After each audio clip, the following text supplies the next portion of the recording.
ይቻል ለሁሉ ሰው ጸልዩ እንዴ። ለሚገሉን እየጸለይን አይደል እንዴ? ለሚያርዱን ወደ እሳት ለሚከቱን እየጸለይን አይደል እንዴ? እንደ እፎይ የሚሰደባለ? እንደ እፎይ የሚረገጣለ? እንደ እፎይ የሚሰደባለ? የለም እኮ። ግን የእፎይ መልስ እያያችሁት ነው። ምንድን ነው? ይቅር ባይ ነው፣ እድል ይሰጣል፣ ፍቅር ይሰጣል አይደለ? በቃ አለቀ። ያንን ደግሞ ወደ ህይወታችን እናምጧ። እፎይን ማድነቅ ሳይሆን እፎይን እንሆን። ምን ያህል የእፎይን ትዕግስትና ፍቅር እያያችሁት ነው። ኦኬ። ስለዚህ ከኛ ከክርስቲያኖች ከሀሜት ወጥተን ከክፋ ስራችን እንስራ። በቃ አለቀ። እንጸልይ፣ እንበርታ። እስቲ ጎበዞች ከሆንን ስለ ያሬድ ነፍስ፣ ስለ ዮኒ ነፍስ፣ ስለ ሁሉ ነፍስ እስቲ አቡነ ዘበሰማያት እንድገም፣ አባታቸው እንድገም። አድርገነው እናውቃለን? አናውቅም። ስለዚህ ክርስቲያን ክርስቶሳዊ ልብ መጽሐፍ ቅዱስ ሚላል ቅዱስ ጳውሎስ መሰለ ዮኒ ይሄን ክፍል ላንብብልና እስቲ ምን ማለት ነው ትነግረኛለህ? ቅዱስ ጳውሎስ ነው ያለው። ምን አለ? በአንደኛ ቆሮንቶስ ምዕራፍ 2 ቁጥር 16 አንደኛ ቆሮንቶስ ምዕራፍ 2 ቁጥር 16 ሚላል የጌታን ልብ ማን አውቆት ነው አለና እኛ ግን የክርስቶስ ልብ አለን ይላል። አስተውል። እኛ ግን የክርስቶስ ምን አለን? ልብ አለን። የክርስቶስ ልብ ምን ያህል ልብ ነው ሲባል መሐሪ ነው፣ ይቅር ባይ ነው፣ ቂመኛ አይደለም፣ የፍቅር ልብ ነው፣ ሁሉን የሚወድ ልብ ነው፣ ለሚወጉት፣ ለሚገሉት፣ ለሚያርዱት ምሕረትን የጠየቀ ነው፣ ምሕረትን ያደረገ ነው፣ ቸር ነው፣ ከቀራጮች እና ከዘማውያን ጋር ይውላል፣ ከተጣሉት ጋር ከተናቁት ጋር ይውላል። ስለ አንዲት ነፍስ ብሎ ጊዜውን ወስዶ ያስተምራል። ያቺ ነፍስ ያቺ ሳምራዊት ሴት ትዝ ይል እንደሆነ ዋልት ቀዳ ሄደችው እኮ ስለዛች ነፍስ ብሎ እኮ ነው ጌታ ያወረደው። ባይዘወይ በድንገት እኮ አይደለም የሄደው፣ ፐርፐዚ ሆን ብሎ ያችን ነፍስ ለማዳን ነው የሄደው ጌታ። ስለ አንዲት ነፍስ እንኳን ይገደዋል ጌታ። ለሚገሉት እኮ እየገደሉት በሚስማር እየወጉት እየገረፉት ስለ እነሱ እኮ የገደው ነበረ እኮ። የሚገርመው አይደለ? ስለ እነሱ በጣም ይጨንቀው ነበር ጌታ። በጣም እኮ የሚገርም ነው። እስጢፋኖስን እንውሰድ። እስጢፋኖስ ሐዋርያት ሥራ ምዕራፍ 7 ቁጥር 55 ላይ በድንጋይ እየወገሩት የሚገርም ነገር የድንጋይ ውግራት አልነበረም። በቃ የሚሰማው የእነሱ ኃጢአት የእነሱ በደል ነበረ። እና ምን ነበረ እስጢፋኖስ? ምን በላቸው ነበረ? ይቅር በላቸው፣ አቤቱ ይቅር በላቸው፣ የኔን ነፍስ ተቀበል፣ እነሱን ደግሞ አትቁጠርባቸው ነበረ። ይሄ የክርስቶስ ልብ ሲኖርህ የምታደርገው ህይወት ነው። ስለዚህ ክርስቲያኖች እኛ የክርስቶስ ልብ አለን። ኮመንት ላይ ጻፉልኝ። የክርስቶስ ልብ አለኝ እስቲ የሚል አለ ከኛ ማን? አፉን ሞልቶ እኔ የክርስቶስ ልብ አለኝ የሚል አለ? አለን? የክርስቶስ ልብ ያለን ሰዎች አለን? እኔ የለኝም። ለምንድን የለኝ መሰላችሁ? አውቀዋለሁ ህይወቴን። ማን ነው የምሸውደው? ምክንያቱም የሚወዱኝን ነው የምወደዋ። ያሬዶ ያሉኝ ነው የምወደው፣ ያቆላጳጰሱኝን። የሚረጉኝ የሚጠሉኝንማ መቼ እንወዳለን? ስለዚህ እንደ ክርስቲያን የሚጠበቅብን ይሄ ነው ማለት ነው። ይሄ ደግሞ ጥቅሙ ለማን ነው? ለራሳችን ነው። ሊሆኒ አይደለም። ዮኒ ነገ ቢሰድበን እኛ በረከት አገኘን እኮ እንዴ። ዮኒ እኔን ጥርግ አድርጎ ቢሰድበኝ እኮ እኔ በረከት ነው ያገኘት እኮ ዮኒ አይደል? ምክንያቱም በማገልገሌ ክርስቲያን በመሆኔ ከክርስቶስ ጋር መኖሬ እኔ አንተን ብሰድብ ነገ ወጥቼ ዮኒ ማለት ይሄ እንዲህ ነው ብል በረከት ነው የምታገኘው። ምክንያቱም ምን አለ ጌታ? ስለ እኔ ሲሰድቧችሁ ምን ይበላችሁ? ደስ ይበላችሁ። በቃ በረከታችሁን ተቀብላችኋለሁ። እና ፕሊዝ ክርስቲያኖች ለራሳችን ነፍስ ጥቅም ስንል ከስድብ ከሀሜት እንውጣና የክርስቶስ ልብ ይኑረን። ዮኒ ምንም ይሁን አቋሙ ከእኔና ከእናንተ እንደሚጠበቀው የክርስቶስ ልብ። በዚህ የክርስቶስ ልብ ከኖርን የሚገሉንን የሚያሳዱን ሁሉ ክርስቶስ ማሳየት እንችላለን። እንኳን ዮኒን አይደለም ማለት ነው። ዮኒ በኦርቶዶክሳዊ ተዋሕዶ ቤተክርስቲያን ተጠምቆ ልጅነትን ያገኘ ነው። አሁን ስትመለስ የልጅነት ጥምቀት አይደለም የምትጠመቀው ዮኒ። እኛ ዳግም አጥማቂዎች አይደለንም ታውቃለህ። ምክንያቱም የልጅነት ጥምቀት አንዴ ነው የምትሰጠው። አንተ ልጅነትን አይደለም ያጣኸው፣ አንተ ከቤተክርስቲያን የራቀው። ስትመለስ በቄደር የምትጠመቀው ለዛ ነው። ወይም ንስሐ ጥምቀት ይባላል፣ ወይም የእንባ ጥምቀት ይባላል። አየኸው? በቃ ማንን እኛ የምንፈርድ? አንተን ኢየሱስ ክርስቶስ ሊጠራህ ወደ ቤቱ ሊመልስ ከፈለገ እኔ ማነኝ በር ላይ ቆሜ መንገድ የምዘጋ? የሉቃስ ወንጌል 2 አይነት ወንድማማቾች አሉ ዮኒዬ፣ ትናንት ነግሬ ነበረ፣ ግን ቃሉን ባነበው ደስ ስለሚለኝ ነው። እና በደንብ አስተውልና ስማኝ። ይሄ ለአንተም እና ደግሞ አሁን ላይ በስድብ በሀሜት ውስጥ ተጠምደላለን ሰዎች ትምህርት ይሆናል ብዬ አስባለሁ። እንዲህ ይላል ይሆናል እንዲህ ይላል ክርስቶስም እንዲህ ብሎ አስተማረ። የሉቃስ ወንጌል ምዕራፍ 15 ቁጥር 11 እንዲህም አለ። አንድ ሰው ሁለት ልጆች ነበሩት። በደንብ አስተውል። አንድ ሰው ስንት? ሁለት ልጆች ነበሩት። ከእነርሱም ታናሹ አባቱን አባቴ ሆይ ከገንዘብ የሚደርሰኝን ክፍል ስጠኝ አለው። ገንዘቡንም አካፈላቸው። ከጥቂት ቀንም በኋላ ታናሹ ልጅ ገንዘቡን ሁሉ ሰብስቦ ወደ ሩቅ ሀገር ሄደ። ከዚያም እያባከነ ገንዘቡን በተነ። ሁሉንም ከከሰረ በኋላ በዛች ሀገር ጽኑ ረሃብ ሆነ። እርሱም ይጨነቅ ጀመር። ሄዶም ከዚያች ሀገር ሰዎች ከአንዱ ጋር ተዳበለ። እርሱም እሪያ ሊያሰማራ ወደ ሜዳ ሰደደው። እሪያዎችም ከሚበሉት አሰር ሊጠግብ ይመኝ ነበር፣ የሚሰጠውም አልነበረም። ወደ ልቡም ተመልሶ እንዲህ አለ፣ እንጀራ የሚተርፋቸው የአባቴ ሙያተኞች ስንት ናቸው? እኔ ግን ከዚህ በራብ እጠለፋለሁ። ተነስቼ ወደ አባቴ እሄዳለሁና አባቴ ሆይ በሰማይና በፊትህ በደልኩ፣ ወደፊትም ልጅ ልባል አይገባኝም። ከሙያተኞችም እንዳንዱ አድርገኝ እለዋለሁ። ተነስቶም ወደ አባቱ መጣ። እርሱም ገና ከሩቅ ሳለ አባቱ አየውና አዘነለት። ሮጦም አንገቱን አቀፈውና ሳመው። ልጁም አባቴ ሆይ በሰማይና በፊትህ በደልኩኝ፣ ወደፊትም ልጅ ልባል አይገባኝም አለው። አባቱ ግን ባሪያዎቹን አለ፣ ፈጥናችሁ ከሁሉ የተሻለ ልብስ አምጡና አልብሱት፣ ለእጁ ቀለበት ለእግሩም ጫማ ስጡ፣ የሰባውን ፍሪዳ አምጥታችሁ ረዱት፣ እንብላም ደስ የሚበለን። ይህ ልጄ ሞቶ ነበርና ደግሞም ሕያው ሆኗል፣ ጠፍቶም ነበር ተገኝቷልም። ደስ የሚላቸው ጀመር። ታላቁ ልጁ በእርሻ ነበረ። መጥቶም ወደ ቤት በቀረበ ጊዜ የመሰንቆና የዘፈን ድምፅ ሰማ። ከብላቴናዎችም አንዱን ጠርቶ ይህ ምንድን ነው ብሎ ጠየቀ። እርሱም ወንድም መጥቷልና በደህና ስላገኘው አባትህ የሰባውን ፍሪዳ አረደለት አለው። ተቆጥቶም ሊገባም አልወደደም። አባቱም ወጥቶ ለመነው። እርሱ ግን መልሶ አባቱን እንዲህ አለው፣ እነሆ ይህን ያህል ዓመት እንደ ባሪያ ተገዝቼልሃለሁ፣ ከትእዛዝህም ከቶ አልተላለፍኩም። ለእኔም ከወዳጆቼ ጋር ደስ እንዳለኝ አንድ ጠቦት እንኳን አልሰጠኸኝም። ነገር ግን ገንዘብህን ከጋለሞቶች ጋር በልቶት ይህ ልጅ ቢመጣ የሰባውን ፍሪዳ አረድክለት አለው። እርሱ ግን አባቴው ምን አለው? ልጄ ሆይ አንተ ሁል ጊዜ ከእኔ ጋር ነህ፣ ለእኔም የሆነው ሁሉ ያንተ ነው። ዳሩ ግን ይህ ወንድም ሞቶ ነበር፣ ሕያው ስለሆነ ጠፍቶም ነበር፣ ስለተገኘ ደስ እንዲለን ፍስሐም እንድናደርግ ይገባናል አለው ይላል። ስለ ቃሉ የእግዚአብሔር ስም የተመሰገነ ይሁን። አየኸው ይሁን። ይሄ ክፍል ያንተ ህይወት፣ የእኛ ህይወት እና ደግሞ ሰዎችን ደግሞ ክርስቲያኖች እንዴት መቀበል እንዳለባቸው የሚያሳይ ህይወት ክፍል ነው። ሁለት አባት አለ፣ ሁለት ወንድማማቾች አሉ። ሁለት ወንድማማቾች አንደኛው ታናሽየው ታናሽየው ከአባቱ መውጣት ፈለገ። ሰለቸው፣ በቃ የአባቱ ቤት ሰለቸው። ዓለምን ክህደትን ፈለገ እና አባትየውን ገንዘብ ይስጠኝና ልውጣ አለው። አባትየው ለመነው፣ ልጁ ግን አልሰማ አለ። ኦልሬዲ በቃ ልቡ ሸፍቷል። ከዛ አባትየው ሰጠው፣ ወጣ። ልጅ ታላቅየው ግን ከአባትየው ጋር አለ እስካሁን። ይሄ ልጅ እንደፈለገ ዞረ። ዘማዊ ጋዎች ሄደ፣ ብሩን ጨረሰ። ያጨበጨቡለት ሆይ ሆይ ያሉት ሁሉ ረሱት። ብሩን ጨረሰ።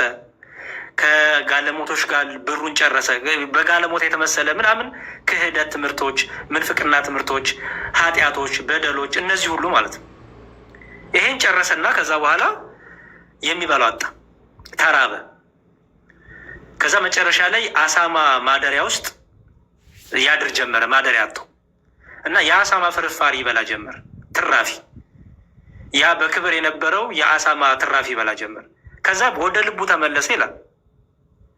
ወደ ልቡ ተመልሶ ምን አለ? ወደ አባቴ ቤት በቃ ልመለስ፣ አባቴን ይቅር በለኝ እለዋለሁ። በቃ አባቴን እንዲሁም ልጅ ልባል አይገባኝም እለዋለሁ አለ። የሚገርም ነገር አባትየው ልጁ ከሄደበት ሰዓት ጀምሮ ሁሌ ውጭ ይጠብቀዋል፣ ልጁን ይመለሳል ብሎ ማለት ነው። ከዛ ልጁ ከሩቅ ሲያየው አባትየው ሮጦ ሄዶ አቀፈው ይላል። የሚገርም አልሸተተው፣ አልገማው፣ አልተጠየፈው። አባትየው አንገቱ ስር እየገባ ይስመዋል ልጁን። ልጁ ግን ይለዋል፣ አባቴ በድያለሁ፣ አባቴ ያስቀይማል፣ ልጅ ልባል አይገባኝም፣ ረግጬ ሄጄ ሲል አባትየው ግን ያን ሁሉ አይሰማውም። አባትየው ይሰማዋል፣ ያቅፈዋል። እንዲሁም ምን አለ? ኑ ተሰብሰቡ፣ ድግስ እናድርግ፣ የጠፋው ልጅ የተገኘ የሞተው ልጅ ሕያው ሆኗል። አልሞተም እኮ በስጋ አየህ። ከእግዚአብሔር ቤት ስትወጣ ሞትክ ትባላለህ። በስጋ ትመላለስ ይሆናል፣ ያምርብ ይሆናል መልክ፣ ነፍስ ግን ኦልሬዲ ሞታለች። ስለዚህ ሞቶ ነበር፣ ሕያው ሆኗል። ድግስ ደገሰ። ከዛ ምን አደረገለት ይላል ዮኒ። ይሄ ልጅ ንስሐ ሲገባ አባትየው አዎ በድለኸኛል፣ አዎ በደለኛና አላለውም። ንስሐ ሲገባ አባትየው እንዳልሰማ ሆኖ አባትየው የሚያወራው ሌላ ነገር ነበር አይደል? አየህ ልክ አንተም ንስሐ ስትገባ እግዚአብሔር በደልን አያብህም፣ በደልን አይቆጥርብህም፣ ክፋትን አይቆጥርብህም። ብቻ ከልብ ንስሐ ግባ፣ ከልብ ይሁን መመለስ። በእግዚአብሔር ዘንድ ያ በደሌ ኃጢአቴ አይቆጠርም። ከዛ ምን አደረገ ይላል። ጠራና አገልጋዮቹን ገላውን እጠቡት አለ፣ አዲስ ልብስ አልብሱት አለ፣ አሮጌውን ልብስ የሸተተውን ልብስ አወጡለት። ከዛ ቀለበት አረጉለት። ከዛ ደግሞ ምን አደረገ? ፍሪዳ፣ የሰባውን ፍሪዳ ምን አደረገ? አረደለት። ያ ፍሪዳ የተባለው ኢየሱስ ክርስቶስ ነው። ፍሪዳው ታረደ። ክቡር ስጋው ክቡር ደሙን በላ ጠጣ ማለት ነው። እንግዲህ የታረደውን ፍሪዳ በላ ጠጣ። ንስሐ ገብቶ ልብሱን አጥቦ አዲስ ልብስ ለብሶ የድሮ ልብስ አሮጌ የተባለ ተሳዳቢነት፣ ዘማዊነት፣ ውሸታምነት፣ ቂመኝነት፣ አድመኝነት እነዚህ ልብሶችን አውልቀህ ትጥላለህ። አዲስ ልብስ ለብሳለህ። የምን ልብስ? የትህትና፣ የፍቅር፣ የማስተዋል፣ የጥበብ ልብስ። መጨረሻ ላይ ድግሱ እየተደገሰ ማን ቢመጣ ጥሩ ነው? ከእርሻ ታላቅየው መጣ። ታላቅየው ሲመጣ ድግስ ነው፣ ሆይሆይታ ነው፣ በቃ ምስጋና ነው። ከዛ ወደ ውስጥ መግባት አልፈለገም ታላቅየው። የሚገርምህ ከዛ ጠራ አገልጋዮቹንና ምንድን ነው የምሰማው ድምፅ አለ። ምን አሉት አገልጋዮቹ? የጠፋ ወንድምህ መጣ አሉት። ደስ ሊሰኝ አይደለም የሚገባው የነበረው? ተቆጣ ይላል። የሚገርምህ እንዴት አለ። እኔ እድሜን ሙሉ ሳገለግልህ ጭራሽ ነው ወደ ውስጥ መግባት ስለተጠየፈ አባትየውን ጠራው እና ውጭ ወጣ እናገኛለሁ። ከዛ በኋላ አባትየውን ሲመጣ ምን ብሎ ይጠይቀዋል? እንዴት ያ ተሳድቦክ፣ ሰድቦክ፣ ረግጦክ፣ አንቋሽሾክ የሄደው ሲመጣ እንዴት ድግስ ትደግሳለህ? አትበቀለውም እንዴ? አትቀጣውም እንዴ? እኔ ቤት ሆኜ ሳገለግልህ ከስር ሳልጠፋ ለእኔ ድግስ አልደገስክም አለው። የብዙዎቻችን ህይወት እንደዚህ እየሆነ ነው። አየህ፣ እኔ ጸንቻለሁ፣ እኔ እስካሁን ይኸው ዘምራለሁ፣ እኔ እስካሁን ይኸው አስተምራለሁ፣ እቀድሳለሁ። ዮናስ ግን እንደፈለገ እየተሳደበ እየረገጠን ተመልሶ ይመጣል፣ ትቀበለዋለህ ብለን ጣት እንቀስራለን ማለት ነው። አየህ፣ ከዛ በኋላ አባትየው ምን አለው? አትቆጣ አለው። ጭራሽ የአባትየውን ደግሞ ፍቅር ያው ነው። ለሚቆጣውም ለዛ ልጁም ለጠፋውም ልጁም የሚራራ አምላክ ምን አለው? አትቆጣ፣ የእኔ የሆነ ሁሉ እኮ ያንተ ነው። አየህ፣ እኔ ለምሳሌ በቤተክርስቲያን አለው፣ አንተ ከቤተክርስቲያን ወጥተህ ነበረ። አንተ በመምጣት እኔ ምንድን ነው የሚያናደኝ? እንዴት እበሳጫለሁ? እንዴት እግዚአብሔርን ለምን ዮናስ መጣ? እንዳይመጣብኝ ዮናስ ማንኝ? እኔ በእግዚአብሔር ቤት እድሜ ሰጠህ የታገሰ እግዚአብሔር፣ ያልቆረጠህ እግዚአብሔር እያለ እኔ ማን ነኝ? አዎ የምታደርገው ነገር ሊያበሳጭ ይችላል። አዎ ምናምን፣ ግንስ እኔ ማን ነኝ? ለእግዚአብሔር ሄጄ ለምን አመጣው ይህን ሰው ምለው? ስለዚህ ምን አለው ማለት ነው አባትየው? የእኔ የሆነ ሁሉ ያንተ ነው። ይልቅ ይህን ሁሉ ሀብቶ የነበረው ወንድም ሲመጣ ምን አድርገው? ተቀበለው። ልክ እኔ እንደተቀበልኩት አንተም ተቀበለው ይላል። በቃ ይሄ ነው መልእክት። ስለዚህ ከአንተ የሚጠበቀው እንደ ጠፋው ልጅ በትክክለኛ ንስሐ፣ በእውነት በሆነ ንስሐ፣ በተለወጠ ማይንድ ሴት፣ በተለወጠ አንደበት፣ በተለወጠ ህይወት፣ በአዲሱ ዮናስ መምጣት ወደ እግዚአብሔር። ከኛ ደግሞ የሚጠበቀው ምንድን ነው? እግዚአብሔርን እያመሰገኑ፣ እግዚአብሔር ስላደረገልህ ነገር፣ እግዚአብሔር ስለሚሰጥህ ጸጋ፣ እግዚአብሔር ወደ በረቱ ስለጨመረ እግዚአብሔርን ማመስገን፣ አብረን ወደ ክቡር ስጋ ወደ ክቡር መቅረብ። ፍሪዳውን የታረደውን ያ ልጅ ወደ ቤት ይገባ እኮ ፍሪዳውን ይበላል አብሮ አይደል? አየህ፣ ከእኛ የሚጠበቀው ምንድን ነው? በአንተ እግዚአብሔርን አመስግነን እኛም ቁጭ ብለን አብረን የታረደውን ኢየሱስ ክርስቶስን ደሙን መጠጣት፣ ስጋውን መብላት ከኛ ይጠበቃል ማለት ነው። ስለዚህ በዚህ ልብ ውስጥ የሌላችሁ ወንድሞች እህቶች ካላችሁ ንስሐ እንግባ። እኛ ከዮኒ የምንፈልገው እንዲማር፣ ወደ እግዚአብሔር ቤት እንዲመለስ። አልመለስም ካለ ከኛ የሚጠበቀውን አድርገናል። እያለቀስን እያነባን እርሱ ወደሚፈልገው ይሄዳል ማለት ነው። እኛ ደግሞ በእግዚአብሔር ቤት እግዚአብሔር እንደ ቸርነቱ እንዲያጸናን ደግሞ እንለምናለን። አሪዮስን ታውቀዋለህ አይደለ? ሆን የተወገዘው የሚገርም ነገር፣ ስለ አሪዮስን ሲያወግዙ ዝም ብሎ አላወገዙም። ለምነውታል፣ በጣም ለምነውታል፣ አስተምረውታል። በጣም ብዙ እድል ሰጥተውታል። በጣም ከምል በላይ መጨረሻ ራሱ ሲለዩት አባቶቻችን እያለቀሱ እየሳሙ ነበር። አሪዮስ እያሉ እያለቀሱ እያቀፉት፣ እንወድሃለን፣ እናፍቅሃለን፣ ግን ትምህርትን ጠላ ነው፣ ግን ትምህርትህን አልፈለግነውም። ምክንያቱም ቤተ ክርስቲያንን የሚረብሽ ትምህርት ይዘመጣ፣ መንጋውን የሚረብሽ ትምህርት ይዘመጣ። ስለዚህ አንተ እንወድሃለን። እንዲያውም የሚለው መሰለ ታሪኩ ሲመዘገብ እያለቀሱ እያቀፉና እያላቀሱ እየሳሙ ለዩት፣ አወገዙት ይላል። የክርስቶስ ልብ ስላላቸው። ስለዚህ ክርስቲያኖች እዚህ ያላችሁ ፕሊዝ የክርስቶስ ልብ ያዙ። በቃ የክርስቶስ ልብ ያዙ። እኛ እንጸልይ፣ በንስሐ እንመላለስ። እግዚአብሔር ዮኒን ፍጻሜን ያሳምር፣ ዮኒን ወደ ቤተክርስቲያን ይጨምርልን፣ የንስሐ ልብ ይስጥልን። እኛም ደግሞ እንበርታ።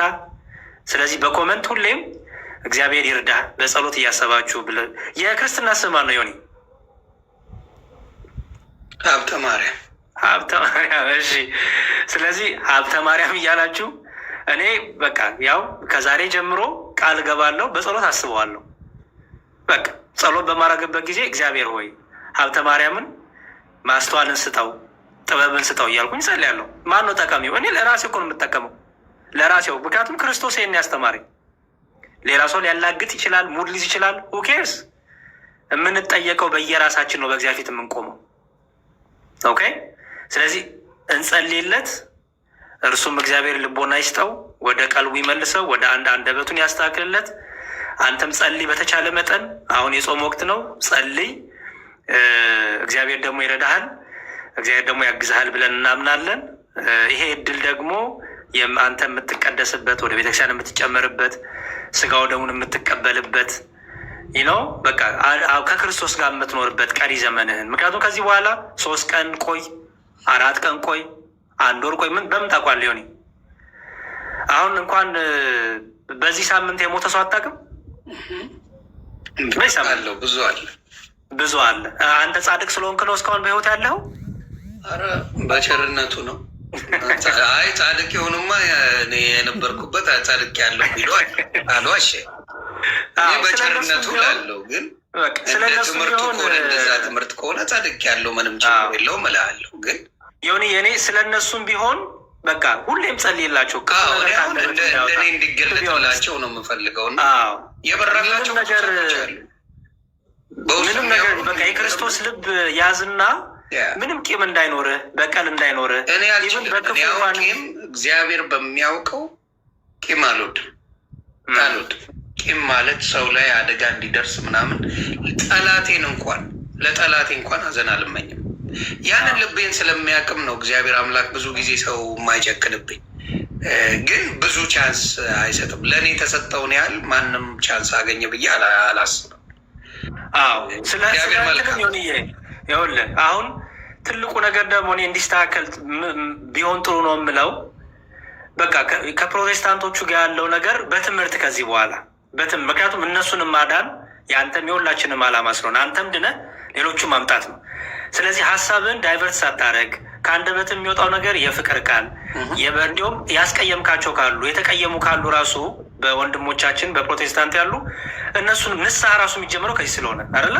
ምክንያቱም የበደሉንም ብቻ አይደለም የበደልናቸውንም ስለሚል። ኦኬ በቃ ትምህርት ላይ አተኩር። ለእነሱ መልካም ነገር በመልካም ፍቅር፣ በመልካም ንግግር፣ በመልካም መመኘት፣ በጸሎት ባለው ነገር ሁሉ ከውስጥህ መልካም ነገር ብቻ ከአንደበት እየወጣ በእነሱ ዘንድ ያለውን ነገርም በዚህ መልኩ አድርገው። በቃ አይ በምታየው መልኩ እሱ ቤት አትግቡ እየተባለ ነው በአሁኑ ሰዓት።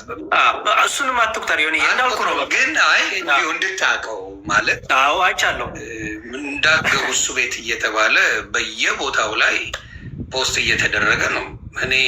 እኔ አስገድጄ የማስገባው ሰው የለም። አላይም ብሎኝ ማየት የማይችል ህዝብ ነው ያለው። እኔ እግዚአብሔር እሱን እጠለዋለሁ ብሎ ግን እኔ ስክሮል ሲያደርግ እኔን ሳያይ የሚያልፍ የለም።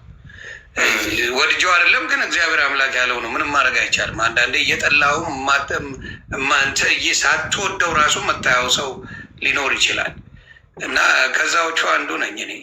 ተግባባን እያሏቸው ተደብቀው ያውኛል በብዛት ስለማውቀውም ጭምር ነው። አንዱ ምን አለኝ እንዲያውም በሚገርም ሁኔታ ዮኒ በዚህ አካውንት ከዚህ በኋላ አንገናኝም፣ በሌላ አካውንት ግን ያው የፈለግኩትን እያልኩኝ አንተ ፔጅ ላይ እመጣለሁ። ያው እየተሳደብክ ያሉኝ ሰዎች አሉ በሚገርም ሁኔታ እና የማይሆነው አዲስ ነገር የለውም። ግን እግዚአብሔር ማሳረፍ ስለፈለገ ነው እኔን። ምክንያቱም ጠያቂ ነኝ እኔ እግዚአብሔር በሚያውቀው በፖለቲካውም በሃይማኖቱም እንዲሁም በሶሻል ላይፍ ላይ በደንብ ደፍሬ የማይነኩ አጀንዳዎችን ነክቼ የምናገር ነኝ። አንዳንዴ ደግሞ የማይገቡ ነገሮችን በል የተነሳ ካልኩ በኋላ የሚቆጨኝ ንግግሮች አሉ። የሰው ልጅ ስትሆን ነው።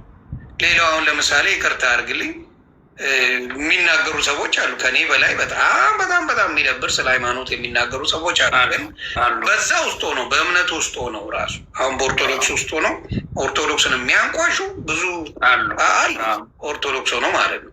የእኔ የሚገነፍለው ምንድን ነው ያልኳት ነገር ሁሉም ጋር ይደርሳል። የኔ ቢገስት ፕሮብለም እኔ የተነፈስኳት ትወጣለች። በተለይ የሆነች ነገር ልሳት ከዛም እዛም ሲቀባበለኝ ነው የሚውለው። ገባ እነሱ ንጹህ ሆነው ነው በዚህ የሚያዩት እና በዛ ስላልሆንክ ያሬዶ እግዚአብሔር ያክብርልኝ። እግዚአብሔር ያንተን ሽርፍራፊ ልብ ይስጠኝ።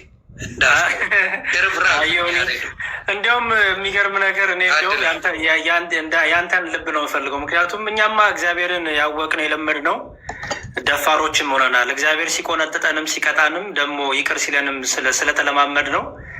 እኛማ በፍርድ ወንበር ቁጭ ብለን ምንፈርድ ሆነናል። ገባ የእግዚአብሔር ፍቅር የእግዚአብሔር ምሕረት ስለተለማመድ ነው። በቃ ፈራጆች ሆነን ቁጭ ብለን የፍርድ ወንበር ላይ ቁጭ ብለን እገሌ ውጣ እገሌ ይግባ እያልን ብዙ በተለይ በስጋዊ በትምህርት ከማንም ጋር እንደራደርም ታውቃለህ። በትምህርት ውጣ ነው የምልህ አሁንም ቢሆን። ምክንያቱም ትምህርት ላይ ክርስቶስም ቀልድ አያውቅም፣ ሐዋርያቱም ቀልድ አያውቁም። የስጋ ኃጢአት በደል ላይ ግን ውጣ የምትለው የለም። ምክንያቱም አንተም በዳይና አንተም እግዚአብሔር ተሸክሞ ያለና። ስለዚህ እኛ እሱ ይሄ የፍርድ ነገራችን ከልባችን ካልወጣ አስቸጋሪ ነው። እግዚአብሔር ይርዳ፣ እግዚአብሔር ይርዳን።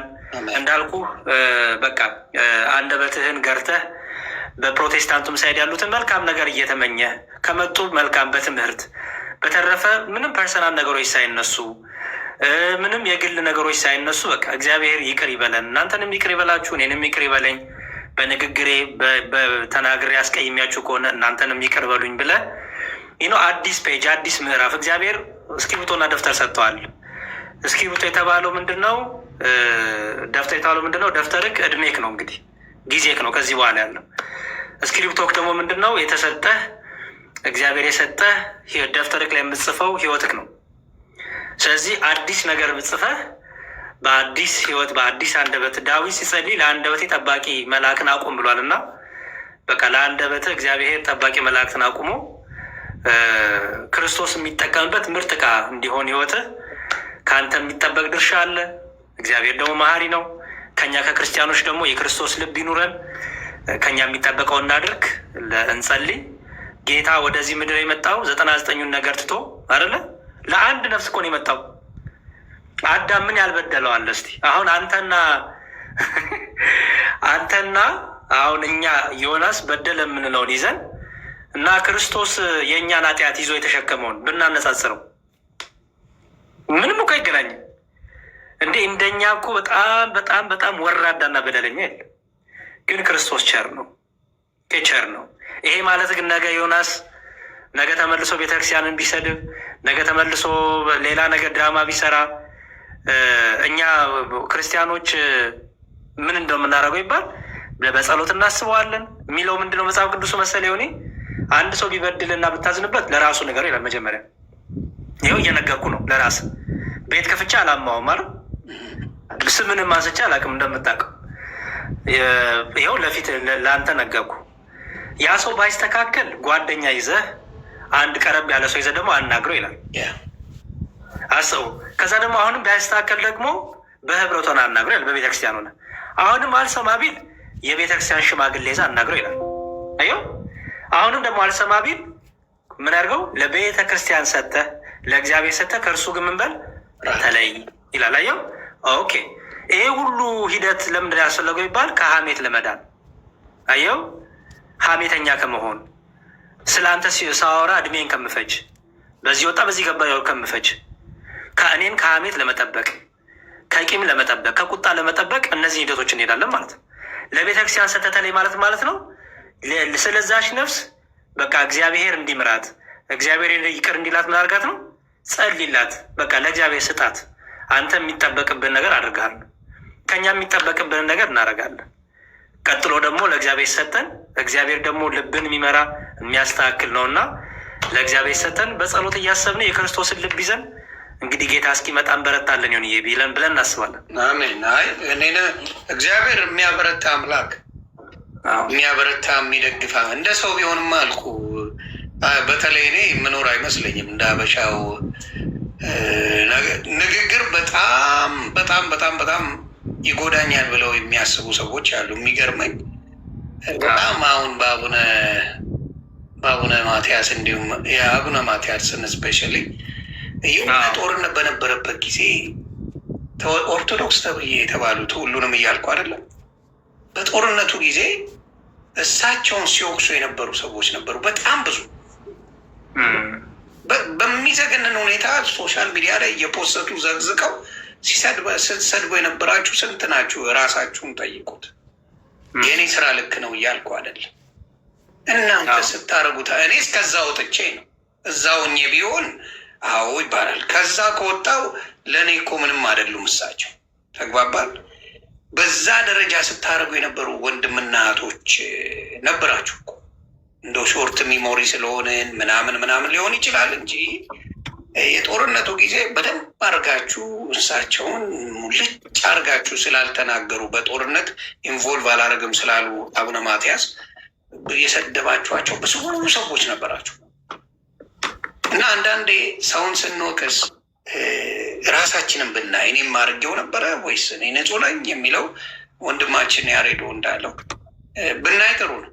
እኔ አሁንም አልኩኝ፣ ትላንትም ከትላንት ወዲያም ብያለሁ። ምናልባት ቪዲዮን አይተህ ሊሆን ይችላል። ለኦርቶዶክስ የምጨምርላት የምቀንስላት 5 ሳንቲም ነገር ምንም ነገር ለዘመናት የኖረች ስንት ዘንዶች መጥተውባት የተቋቋመች ወደፊትም የምትቋቋም ቤት ናት።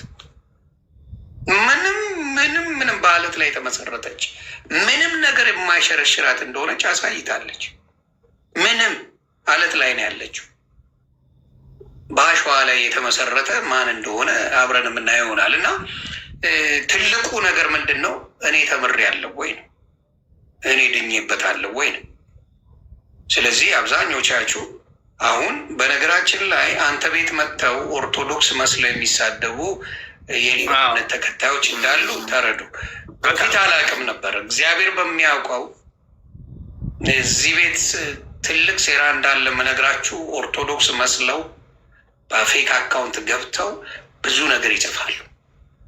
ስለዚህ እሱንም ጥንቃቄ አድርጉ። ምክንያቱም የኦርቶዶክስ በእምነቱ ላይ ትንሽ ጨከን ይላል። ደስ የሚል ነገር አለ እና የራሱን ሰው አሁን ያሬዶ ጋር መጥቶ ኖ ዌይ ኦርቶዶክሳዊ እህት ሆና ኦርቶዶክሳዊ ወንድም ሆኖ ወንድም ያሬድን የሚናገረው የለም። 100% ሹሮኝ ይናገራለሁ።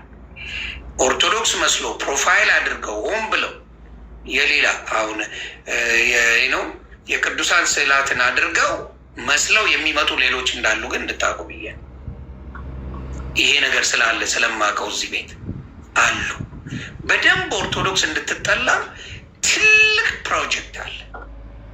በጣም ሂዩጅ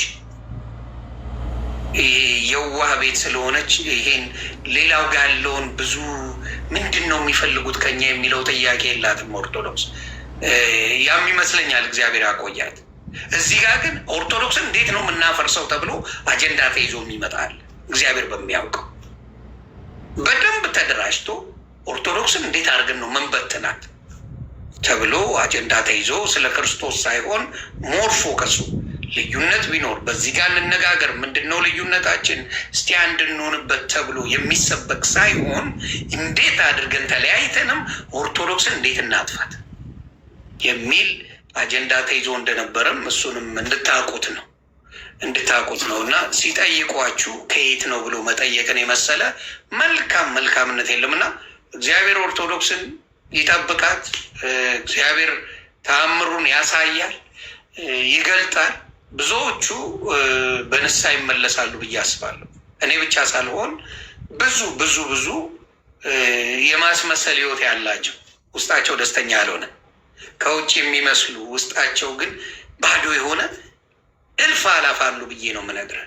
ውስጥ ባዶ ትመስላለህ። ከላይ መዝሙር አድርገህ እንግዲህ አሁን ለምሳሌ ፈለገ አንድ ኦርቶዶክስ ያለች እህት ወይም ወንድም የሆነ የኦርቶዶክስ መዝሙር ይስማ፣ ሁሉ ነገር አቋርጦ ወይ ያሸበሽባሉ ወይ በስርዓት ይዘምሩታል። በፈለግከው ሂድልኝ። ቢች ላይ ሆነው እኮ ነው መዝሙር የሚለቀቀው። አባቴ ማሸብሸቡ ራሱ አስፈላጊ እንዳልሆነ አድርገው ነው። እና እኔ አንዴ እንዲያውም ተቆጥቼ ተናግሬ ይህ ሰውዬ ሊቀየር ፈልጎ ነው እንዴ ብለው የዛሬ ስንት ወር እንትን ሲሉብኝ ነበር። እና ቢያንስ ፈሪሃ እግዚአብሔር የሚባለው አብሶሉት ያለ ፈሪሃ እግዚአብሔር የእግዚአብሔር ነገር ሲነሳ ድንግጥ የሚል ማንነት ኦርቶዶክስ ውስጥ አለ። ድንግጥ መዝሙር ሲመጣ ድንግጥ ማለት ገብተዋል። ያንን የሰጠ ማንነት ካለ እውነተኛ መንፈስ እንዳለ እያየነው ነው። እና ብዙ ብዙ በንስሐ የሚመለስ ብዙ እንዳለ እናገራለሁ። እና አንተ ከተለያየን በኋላ ማሳያቸው አንዳንድ ቪዲዮዎች አሉ። ራሳቸው ወንጌላውያንን አስተማሪ ነን የሚሉት ያሉትን ቃል በቃል የት ነው የሚመጣው ሲያርፍ ብለው ራሳቸው የሚናገሩትን እኔ እንደ ትምህርት አድርጌ ስድብ አይደለም፣ እኔ አይደለም የምናገረው። የራሳቸው አስተማሪ ነን ወንጌላዊ ነን ሲሉ ኦርቶዶክስን ሲወቅቱ የሚውሉት ስለ ራሳቸው ሲነጋገሩ ምን እንደሚሉ የማሳይበት ነገር ይኖራል ብዬ አስባለሁ። ለሁላችንም ልቦና ይስጠን ነው። እኔ ግን ውስጤ ሰላም እያገኘ ነው፣ እግዚአብሔር በሚያውቀው። ጥሩ መልካም ይሁንዬ። እንግዲህ እንዳልኩት ነው በተቻለ መጠን ትምህርቶች ላይ ማተኮር። ኢቨን ፕሮቴስታንቶች ራሱ ቻሌንጅ ማድረግ ከፈለግ በግለሰቦች ድካም በግለሰቦች ኃጢአት ሳይሆን በትምህርት ምክንያቱም ኃጢአትማ አንተም ሁላችንም እንሰራለን። በትምህርት ነው በትምህርት ያ ትምህርት ነው፣ ሀሜት ሳይሆን ኤግዛክትሊ እሱ ነው እያልኩ ያለሁት። በቃ በተቻለ መጠን ሀሜትና ትምህርትን መለየት። ምክንያቱም እግዚአብሔርን ደስ አያሰኘውም። እኛ በሀሜት እግዚአብሔር አይከብርም። ለምሳሌ አሁን ነገ እግዚአብሔር ፈቅዶ ወደ ቤተክርስቲያን ወደ ኦርቶዶክሳዊት ቤተክርስቲያን ብትመለስ በቄደር በንስሐ ጴንጤን ብትሰድብልን ለኦርቶዶክስ አጠቅማትም፣ እግዚአብሔርም ደስ አይሰኝም። ኦር ጴንጤ የሆነ ደግሞ ኦርቶዶክስን ብትሰድብ ኦር ደግሞ ክርስቲያን ሆነ ሙስሊም ብትሰድብ እግዚአብሔር በዛ አይከብርም። እግዚአብሔር በስድብ አይደለም የሚሰበከው። እንግዲህ ወንጌላዊ ነን ብለው 10 ዓመት ሙሉ ይህን ሰርተውታል። በምንኛ እንደሆነ ባይገባኝም እኔ ፍርዱ ለእነሱ እንተዋለን። ሆን ግን አሁን ከኔና ከአንተ ዓመት ዩቲዩብ ሸቅለውበታል እንደምታ ከኔና ከአንተ ምን ይጠበቃል ነው። ምክንያቱም እንሞትና በፍርድ ወንበር እንቆማለን በክርስቶስ ፊት እና ክርስቶስ ምን እስቲ ለእኔ ብላችሁ ሀሜት ያማችሁልኝ፣ የሆነን ግለሰብ የሰደባችሁን፣ የሆነን ቤተ እምነት ያንቋሻችሁልኝ፣ ኑ ወደ እኔ ጥሩ ሰራችሁ አይለንም። የሚለን ምንድን ነው? ምን ፍቅር ሰጣችሁ? ጠላቶቻችሁን ወደዳችሁ ወይ? የሚሰርቧችሁን መረቃችሁ ሆይ? ከሀሜት አንደበትን ቆጥበ ልብን ንጹሕ አድርገ በይቅርታ በንስሐ ተመላለስኩኝ ነው ትልቁ ክርስቶስ ይፈልገው። እና ያንን እግዚአብሔር አንተን እንድታደረግ መንፈስ ቅዱስ ይርዳ፣ እኛንም ይርዳን ወደ እውነተኛው እግዚአብሔር ደስ ወደሚሰኝበት፣ ይሄ ሰው የሚያጨበጭብለት ሰው ምናምን ደስ የሚሰኝበት ሰውን እግዚአብሔር ደስ የሚሰኝበት ህይወት ለአንተም ለሁላችን የሚስጠን። እድሜን የንስሐ ጊዜው እንግዲህ አሁን እየጾመው ስለሆነ የንስሐ ጊዜ ለአንተም ለሁላችን የሚስጠን። አንድ መዝሙር ላሰማህና በተለይ አሁን የተናገሩ ነገር የሚጠቀልልልን ስለሆነ በዛ መልኩ ቢሆን አሪፍ ነው። እስቲ ልክፈተው፣ ስማ።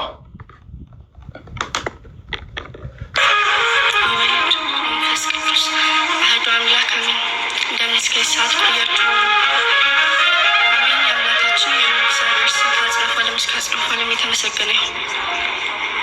የዘማሪት ሲስተር ህይወት ተፈሪ የሆነውን ምናል ብታስተምረኝ የሚለውን መዝሙር በአንድነት በተመስጦ እንዘምር።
እሺ የሚገርም መዝሙር ነው። በጣም በጣም ይሄ አያስጨፍርም ግን እሱ እንኳን የለም። 8 ወር ዘልየዋል እሱ የለም እና እግዚአብሔር ይርዳን። እንግዲህ እግዚአብሔር ያስተምረን እንደ ክርስቶስ ይሁዳ እንደሚሸጥ